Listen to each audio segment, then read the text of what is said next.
All right. Welcome into this late edition of the Milwaukee Bucks on Tap podcast. Corey Moen, Evan Byrne. Evan, how we doing?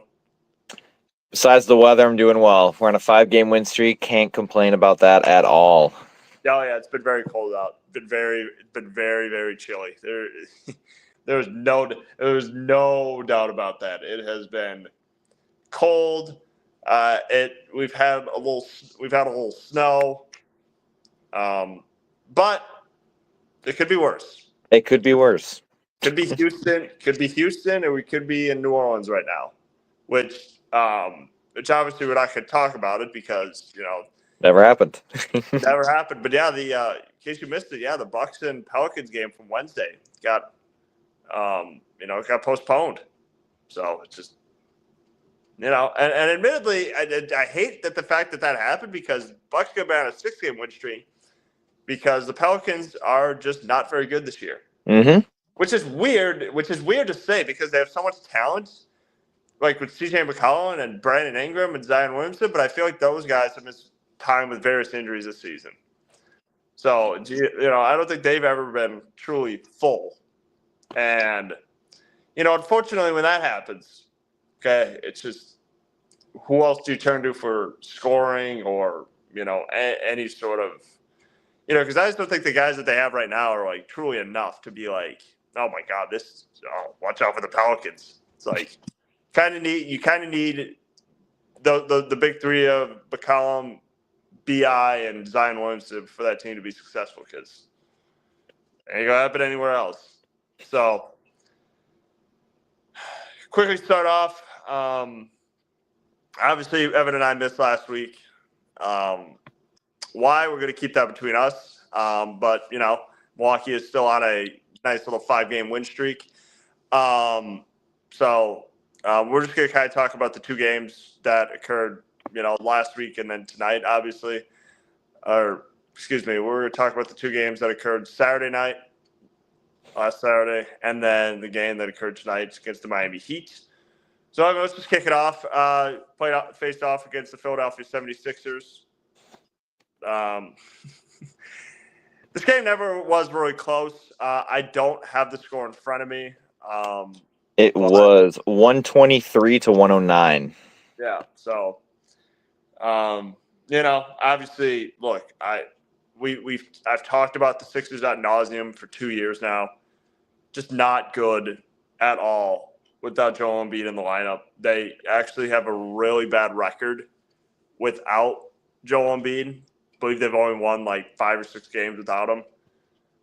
And Paul George also didn't play. Podcast P, as he is known in the biz. Mm-hmm.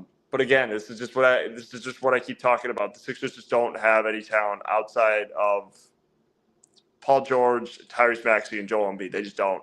Okay, and they just don't win a lot of games. They just don't have the talent to, keep up with Milwaukee. And it really doesn't help the fact that, when they try to stockpile the young talent, doesn't play in a whole lot of games. Like, Jared McCain, he was like a bright spot early on in the season, but, obviously he's out for the year with a torn meniscus. So I guess, what did you see in Milwaukee's performance against Philly? A lot better of a game than I kind of thought usually with these the games against like the lower end teams. I wouldn't say like super low end. They're obviously still got 15 wins, but well under 500. So it was kind of good to see them kind of start off hot compared to tonight, obviously with a bigger blowout, but kind of being able to score 30 points right away and hold them to only 21 was a good way to kind of start out. I feel like a lot of the games they've just been starting out either super hot or super slow. So it was good to see a game where they can start hot and continuously do that throughout the game, especially later into the second half. I would say like my biggest standout was the starting lineup. Giannis 34, Brook 12, Lillard 25. Huge production from our big 3 in the starting lineup. Torian and Andre Jackson Jr. chipping in 20 combined. But I felt like this game just kind of overall was just a well-balanced game. No one, obviously Giannis 34, but outside of that, no one really had like an obscure, outstanding game. Obviously Lillard 25, but he shot 4-11 from 3. just a lot of 3-pointers and free throws for him. But outside of that, no, I felt confident with it going into the game. A little nervous, kind of going back and forth for a little bit, but being able to quickly take off later in the third quarter and then going into the fourth quarter as well. But no, I felt like it was a good game overall. Biggest performance, obviously, Giannis, 34 points, 15 rebounds, 6 assists. Very efficient shooting from the field, 13 of 17, free throws, 8 of 14. But I think, obviously, outside of them, their biggest issue was Tyrese Maxey. He took the majority of their shots, shot 28 baskets, still shot 50%. You kind of knew that he was going to be their main ball controller, just with literally no one else there to help him. Starting lineup was super heavy, but they have no bench, so I feel like that was one of their biggest advantages. Obviously, they only won by 14 points, but if you have a bench thrown in there a little bit, it's a whole different game. But no, I felt good. Nothing super crazy that really stuck out outside of being able to hold Tyrese Maxey.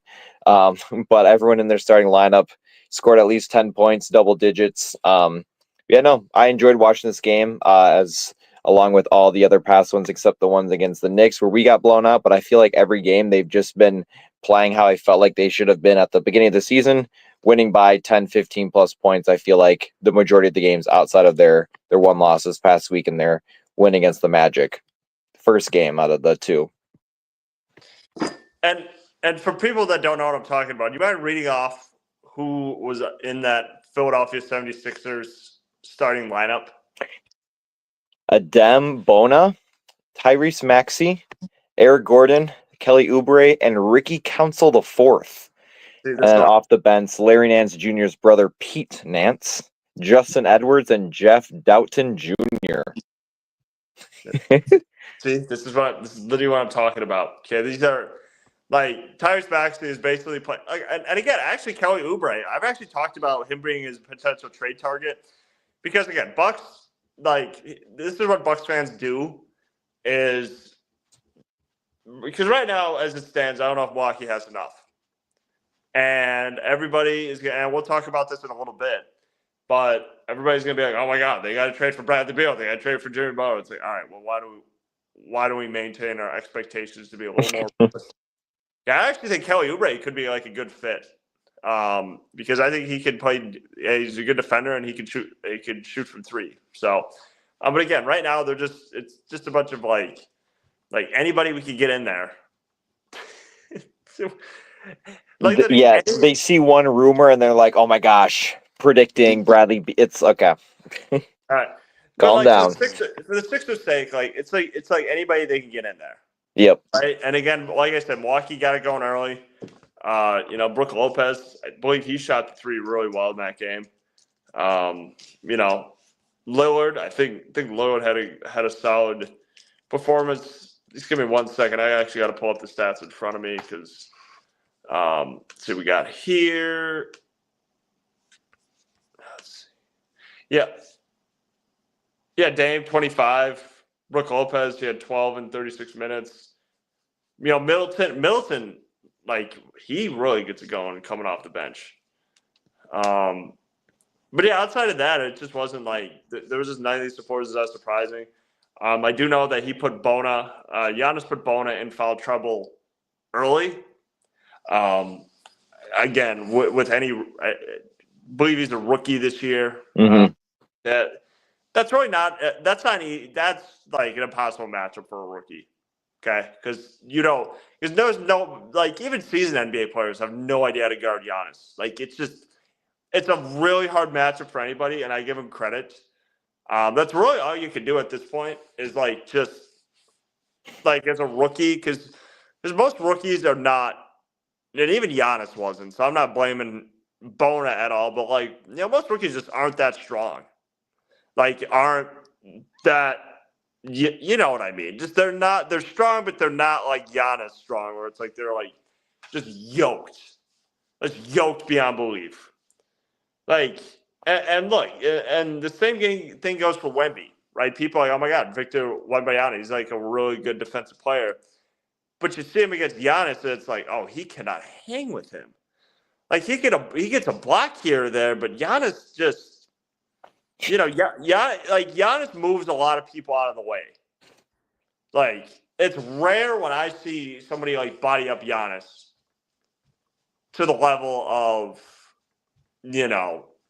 that say like Jokic that did that one time, right? Like Giannis just against most younger players, Giannis just dominates just because it's a hard matchup. He's impossible to guard.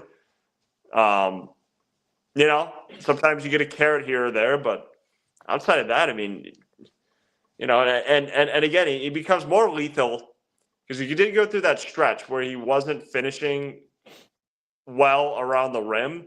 Now he's dunking, he's finishing, and he just looks as dominant as he did before. So, and I mean, look, like you said, Tyrese Maxey, 37 points. But I mean, again, where are you going to find? Who else are you going to find to score? Like, Kelly Oubre 19, but like, if Kelly Oubre is your second leading scorer, you're not winning many games. And admittedly, the Sixers should probably they're honestly they probably should start they're 15-26. Okay, it's already after Christmas. This is basically who they're going to be at this point. Like, Joel Embiid hasn't played many games. He's had the knee issue and he had swung in the knee. And then Paul George, like the fact that this is more on Daryl Morey than this is anybody else because like the fact he banked on Joel Embiid and Paul George, the low management brothers to carry this team. That this is way more on him. Like this was going to turn out like this, like from the beginning. They were just not going to stay healthy because they've never shown throughout in the past to stay healthy. So it's like, why would you expect anything different? Yeah, it's one of those things where we've been saying, not we, I mean, I don't want to associate myself with them, but trust the process, I feel like has been quite the phrase for the past, God knows, probably since I've been in high school, 10 years ago. But no, I just feel like there's nothing that's really just like shown of improvement with the Sixers. I mean, at most they've gotten worse as we've trusted the process. Again, haven't been out of the second round. You get Paul George. Paul George signing with the 76ers was one of the most forgotten transactions, I feel like, in the offseason. Because opening night and I saw him walk out, I'm like, oh yeah, Paul George signed with the Sixers because I thought it was like game over. No, nothing was happening from there, but no, it sucks having a guy like Tyrese Maxey kind of be your load management, your main guy.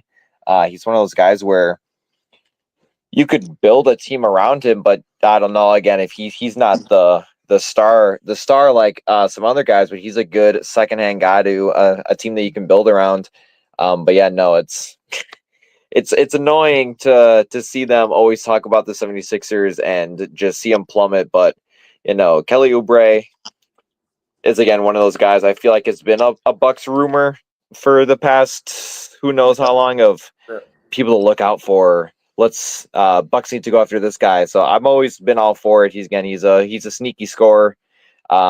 Great bench player to have. But yeah, no, if you're having Ricky Council the fourth in your starting lineup, I mean, he did drop 13 points, but if you're still again having him in your starting lineup, probably not going to go too far anywhere. Yeah. So, like I said, last Saturday night, Bucks win 123-109. Let's move on. Bucks face off tonight against the Miami Heat. And by the way, fuck you, TNT. Yeah, I know. I was going to say that too.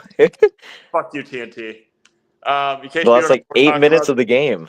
I think they cut away. What was after the third quarter? Yeah, it was the Lakers Celtics. I thought it was like tripping for a second.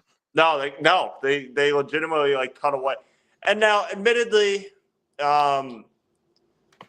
like fans hate it when that happens because like because when you turn into a national broadcast, you expect them to show the full game. Mm-hmm. Admittedly, from their standpoint, It was a I'm watching blowout. TV. Admittedly, from that standpoint, it's like, well, this game's over. Like, we don't need to. Like, okay, we get it. Like, the Heat are probably going to lose. We don't need to. Like if they would have done this for like if they would have done this in like a close game, which I don't think they would have done. I think a lot more people obviously would have been mad. But because the Bucks were up by 20, it's like, all right, there's no reason to like let's tune into the more exciting game, right? And I think the part that most fans were mad about, it's like because the Bucks I think got back to Milwaukee so late and they pushed back the start time to 7:30, and then you tune away from the game. That's where people were like, "What the fuck?" We started at 7:30. The game was originally supposed to start at 7. You only show it to like the fourth quarter, and then all of a sudden you're just like, Yeah, we're good with them. And now, admittedly, now looking at the score here, the Lakers and the Celtics actually didn't turn out that exciting because the Lakers are currently up 95-70. Correct. So there are it's like 9 minutes left in the fourth quarter, and the Celtics have 70 points. Well, somebody's got. Well, are they? Well, they can't be playing. They playing everybody. Yeah, Tatum's played, Brown's played, Kristaps, Derek White, everyone's in. Drew Holiday 3 points, Derek White 3 points, Peyton Pritchard 3 points, Kristaps 22, Brown 17. Tatum. It's literally the three of them. God damn. Well, who's scoring for the Lakers then? Davis, Austin Reeves, LeBron James, Rui. Yeah, everyone. Gabe Vincent. Okay. 10, 12, 18s. I know it's. But anyways, got a little sidetracked. Getting back to the game. Look, obviously, probably for the foreseeable future, so they could find a trade partner. You know, Jimmy Butler sitting out, suspended 2 games, he missed the team flight, and admittedly, really trying to get his way out of Miami. Yep. like just doing basically doing the same playbook he did in Minnesota, guns blazing. Just like when Jimmy Butler's done with an organization, he is done with an organization. He is legitimately trying to burn that entire organization to the ground. Literally and figuratively. He is intent on just never suiting up in a Miami Heat uniform once again. Just insane. And again, they're gonna have to trade him because, you know, he just does not. And it started when he called him out in the media. When he was like, you know what? I'm trying to find that joy for basketball again. It's like, can that happen in Miami? Probably not. Yeah, who wants that on their team then? and it was just like, you know what? Pat Riley's like not one to play. He's like, all right, Jimmy, 7 games. You're not playing. Like, and then, you know, there's rumors that, you know, he takes private flights away from the team. Then there's a rumor that the reason why he did that was because, you know, he had his father's, you know, funeral and his father was sick and all this other stuff. So it's just a whole mess. And, you know, allegedly he's mad because Tyler Hero and Bam Adebayo were not only named team leaders, but the offense is going to run through those two. And Jimmy Butler is basically made to stand in the corner. So it's just, it's a whole ass mess that Miami like eventually needs to get out of because it is a humongous distraction. And unfortunately, I mean, it's one of those things now where it's like Jimmy Butler's only like he's only like this is to his detriment. Okay, because there's not going to be. I don't know what team would be like. Oh yeah, we're going to sign up for the Jimmy Butler. Yeah, like I want this guy now. Because even if he's good for basketball, he has, you know, a solid contributor for 2 years. It's like, can you keep him happy? That's the thing. Is he did the same thing in Minnesota. Yep, Minnesota and the Sixers. Yeah, like think about the Sixers situation. They chose Tobias Harris over him. Yep. Like not only because Tobias Harris is a better player, but because Tobias Harris was like better for the locker room. Like Jimmy Butler, you have to like if he doesn't get along in Miami, like the biggest basketball centric spot, who have dealt with a lot of egos, then it's like where's he gonna like what team's gonna want him? Right? Like, we're talking about the Suns here. We're talking about, like, I've seen the Grizzlies. he said he wants to be out of Miami, but he doesn't want to go to Memphis. So it's like, well, where does he want to go? And can the Suns afford him? Like, they want to spend money, but it's like, can they afford him? It's legitimately, it's insane. I can. We'll talk about this in a little bit, but like, let's kind of just like get to the game a little bit. Not again. Bucks started off a little cold. Mm-hmm. Expected. Got down 20-12, a little rusty. I was a little worried though. Doc Rivers did his patented excuse where it's like, wow, you can't have people just not run for 3 days. It's not what the scientists would call healthy. That's literally what he said before the game. So I was a little worried, but you know what? Giannis had 25, Dame Lillard had 29, Gary Trent Jr. 21, even BP is dropping in 16.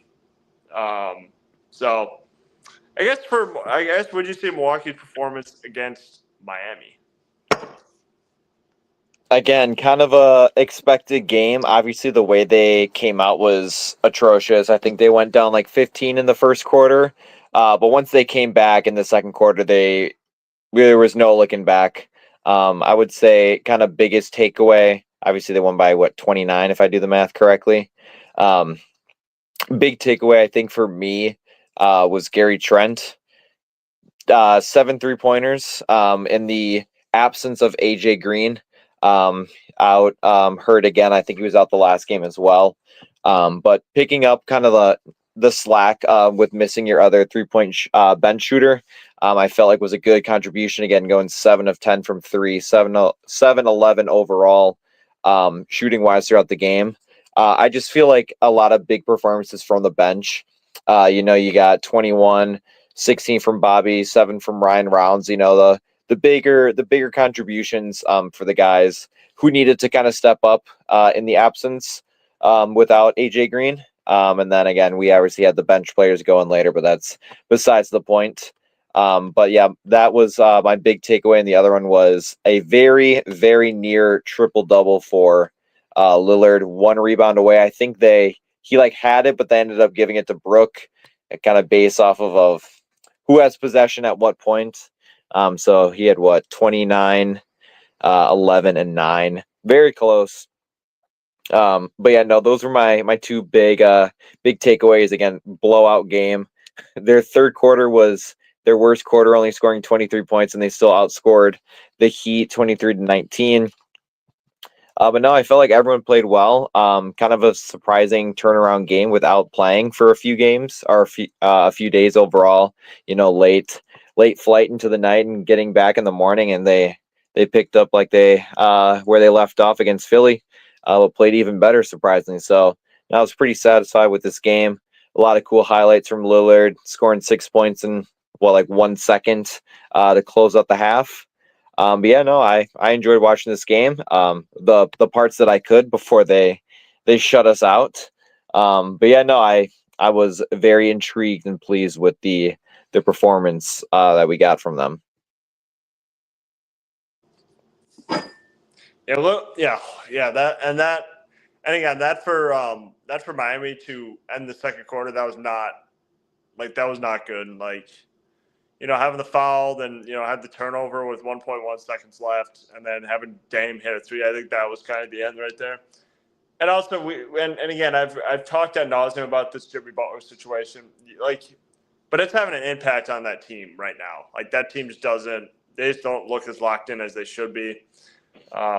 It's tough when you have that whole situation is hanging over your heads because these are good players. Tyler Hero is a good player. Bam Adebayo is a good player. Duncan Robinson's a good player, but it's hard to play winning basketball when you have one guy who's not all in. So it's and admittedly, and I think that's where they kind of lose some of their leadership. Like, people, especially for the Heat, where it's they had Udonis Haslem there for 20 years. And admittedly, I get it. You can't just sit on the bench for 20 years, but that's where they lose that second coach. right? And that's what Udonis Haslam was. Like, he would not be doing this if Udonis Haslam was still on the team. But I mean, it's for sure it's a distraction for Miami. But getting back to Milwaukee for a sec, the one part I enjoy watching right now is Ryan Rollins because I watched a play tonight where he had like a mismatch down below. I think it was like Adebayo or like Khalil Ware, and he stripped him.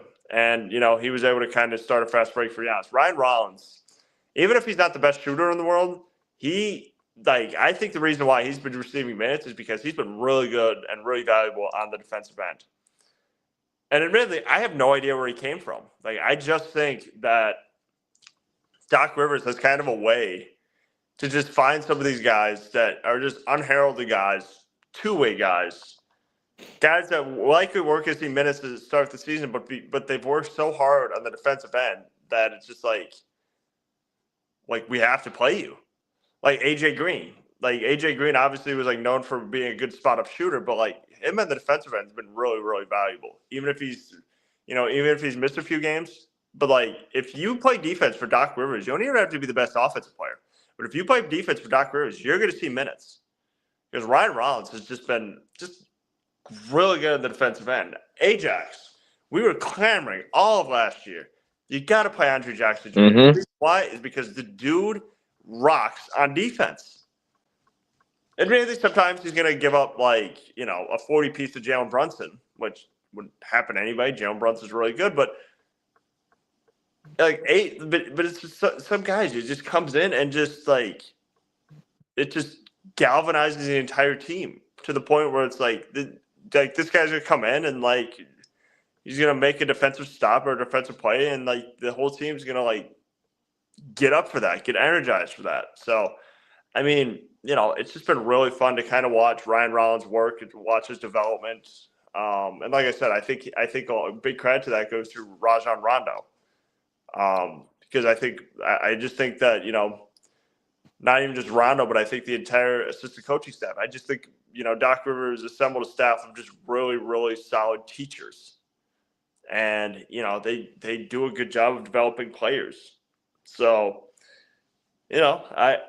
I've just enjoyed just watching the development of Ryan Rollins. Yeah, he's I'm one of the guys who likes to cheer for the underdogs. And I feel like he's a guy who doesn't get enough credit. Again, he's not going to score 20 points in a game. He probably won't even score 15 points. But, chipping 7 points off the bench, 3 or 5 shooting, I'll take that any day. With his level of defense in the 15 minutes he'll play with some of the other guys, it's something that you can't really take for granted. And he's not like a reliable guy out there. He's not going to just kind of, it'll happen here or there like every other human being does playing. But I mean, I know he was out a little bit with an injury, but the game right before he went out, he had 5 steals, him and DeLon Wright. So it's a good guy to have later into the season, kind of making that playoff push. And even in the playoffs, being able to kind of have that sneaky defender off the bench is always a plus to have. Same with Andre Jackson Jr.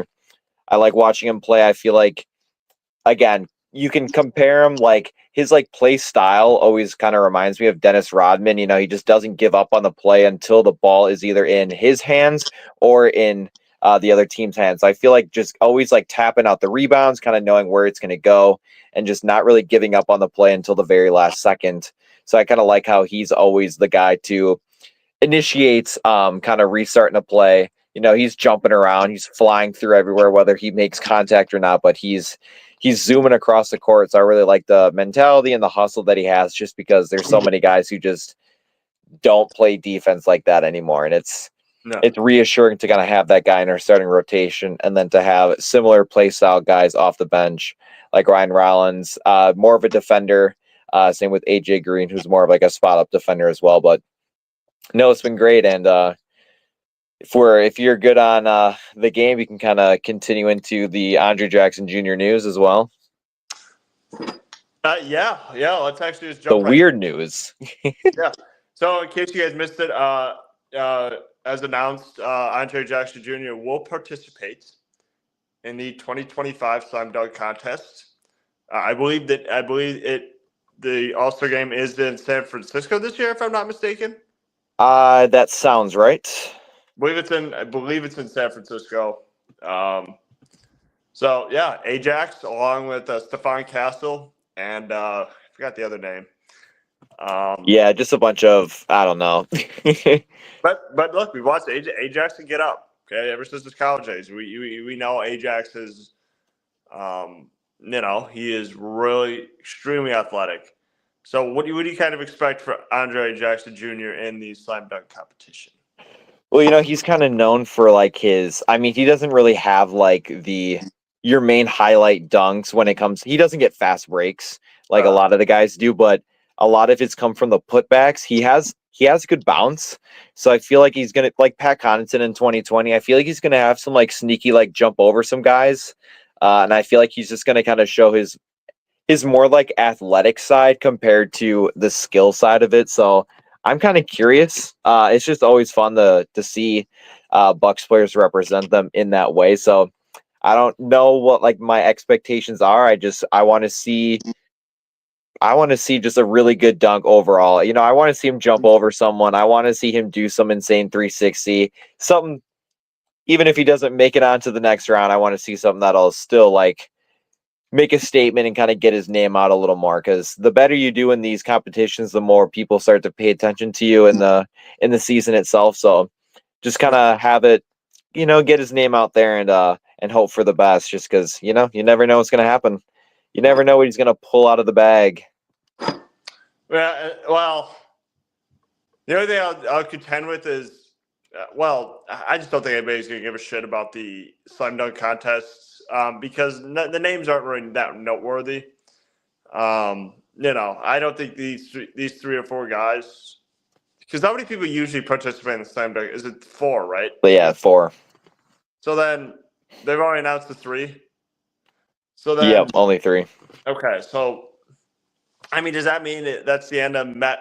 That's the end of Mac McClung's run? That is true. I feel like he's got to do it too. Because I'm trying to remember. He didn't win. I know he won the couple years ago. He didn't win last year, did he? Trying to remember. I think he's won the last 2. If he's won the last 2, but I mean, are they would they ask him again? Or are they just gonna be like, we have to make this respected. We can't have G League guys in here. But if you won the last 2, I mean, no, no disrespect whatsoever. It's just, admittedly, you gotta. I get it. It's hard to. It's just hard to make the All-Star game, the slam dunk contest, exciting because, obviously they ask A-list guys like Zion and John Morant, and all of a sudden it's like, once those guys say no, then it's like, well, fuck. Then now we're just down to, lower tier guys who are good, solid contributors, but not really players we necessarily want in the slam dunk contest. And again, I get Adam Silver's trying to make it exciting, but it's just hard to make it's hard to make a game in which there's no stakes involved exciting or getting people to care, because it's just a new generation of players. And I think that's really what it comes down to. It's like, well, we want this to be like the 2012 All-Star game, or like Dwayne Wade broke Kobe's. No, it's just not going to be that way anymore. These Yeah, players, we're not getting that anymore. no, it's just these players.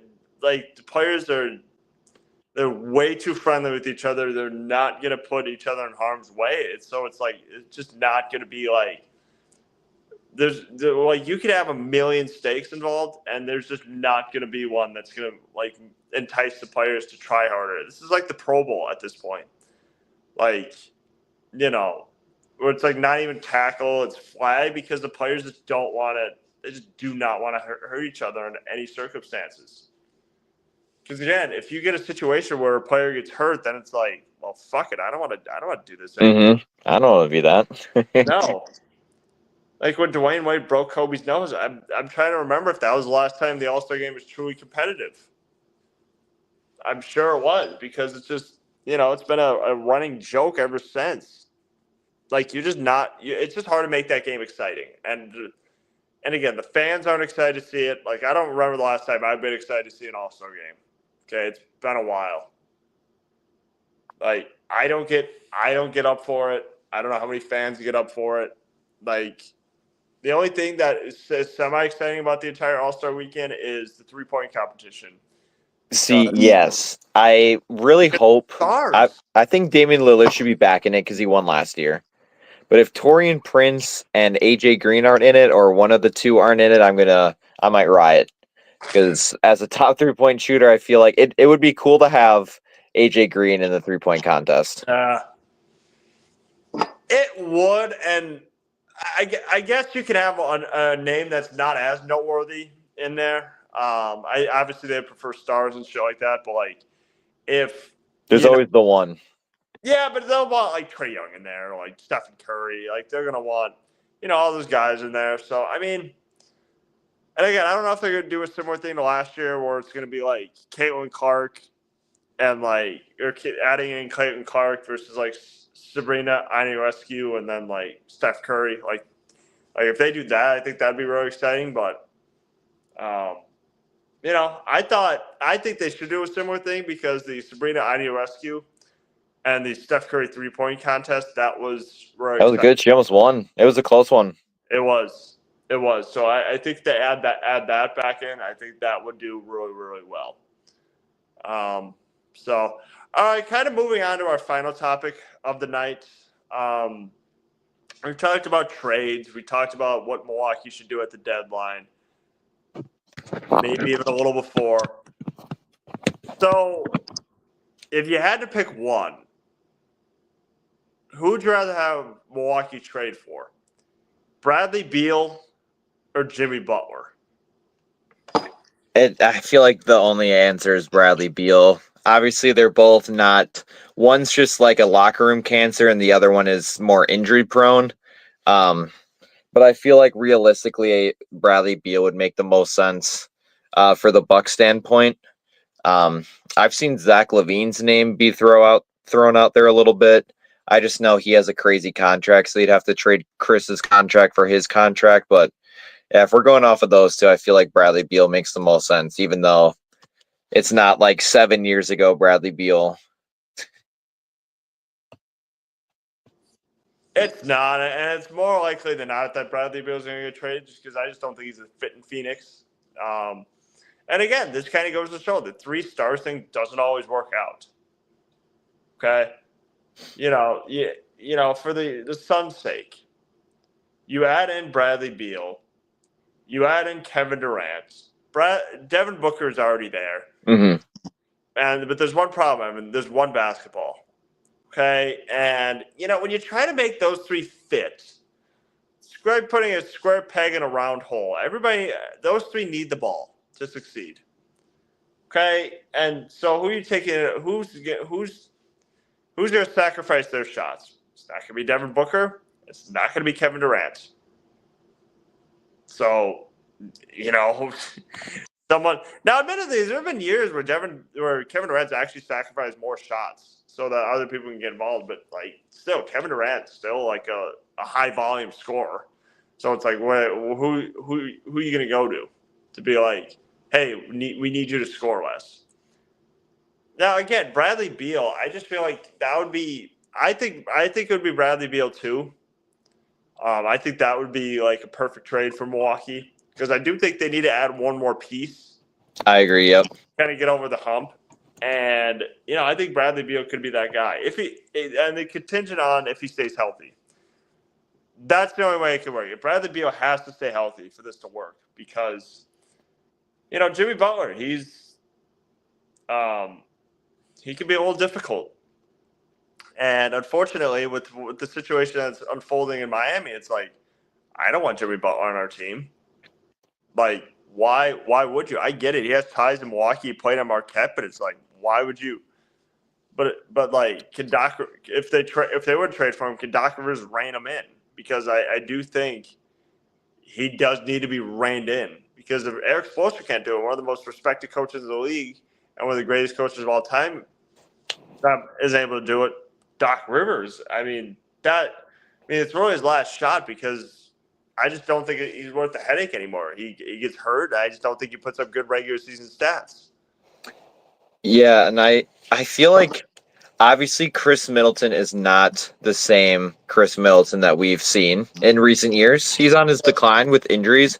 I just feel like it would be a real slap to the face to Chris Middleton if we traded him for Jimmy Butler.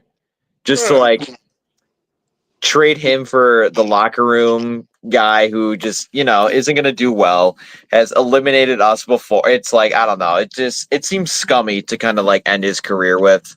Obviously it's a business, but it's one of those things where I would be offended as Chris Middleton. No, I agree with you there. I do agree with you there. Mostly because I think Chris Middleton's actually, for the most part, coming off the bench, he's, knock on wood, he's like stayed relatively healthy. So hopefully he can kind of keep that up. But yeah, like I said, Milwaukee does need a piece. And it's funny because we talk about this, and yet in the trade deadline, they'll probably trade for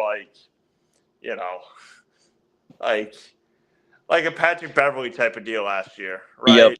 Like, I don't know. It'll be that, or like they'll make no trades, and then it'll be like I saw someone say like Bucks will make 0 trades, and then they'll be the Bucks were one of the most active in the trade deadline, but they don't make any moves. It's one of those things where they link so many guys to the Bucks, and then nothing happens, and then they trade for some rando on the Wizards or something like that. Yeah, that's what they'll do. It'll be like. No, and this happens to the Bucks every year. It's like, well, the Bucks, they did have discussions with Bradley Beal up until the final hour, and then they just pulled back on the trade. Yep. This always happens every time, and it's like it's going on for weeks and weeks just for that. I know it'll say it at like the deadline where it's like Shams like, the Bucks, made a push to acquire Bradley Beal, but then it just didn't happen. But they pull away. Somebody pulled it. Somebody always pulls away. So it's like that's where it's like, fuck, dude. And then he'll just get like traded to the Jazz, and it'll just be like some random team who just decided to get in the mix. Oh my God!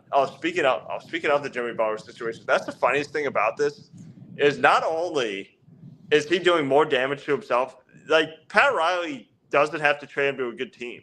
No, admittedly, he could just be like I heard this was talked about where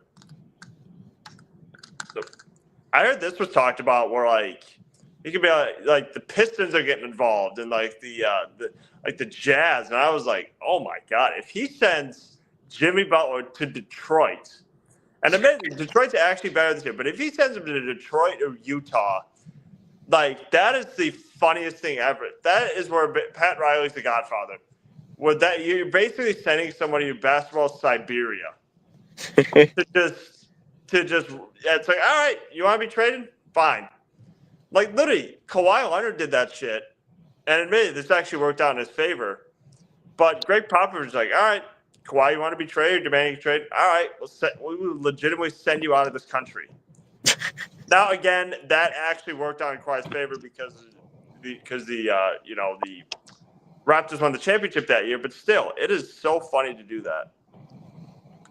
Yeah, send him to Washington, send him to Utah, Charlotte, any of those teams that just I know sit the rest of his career at.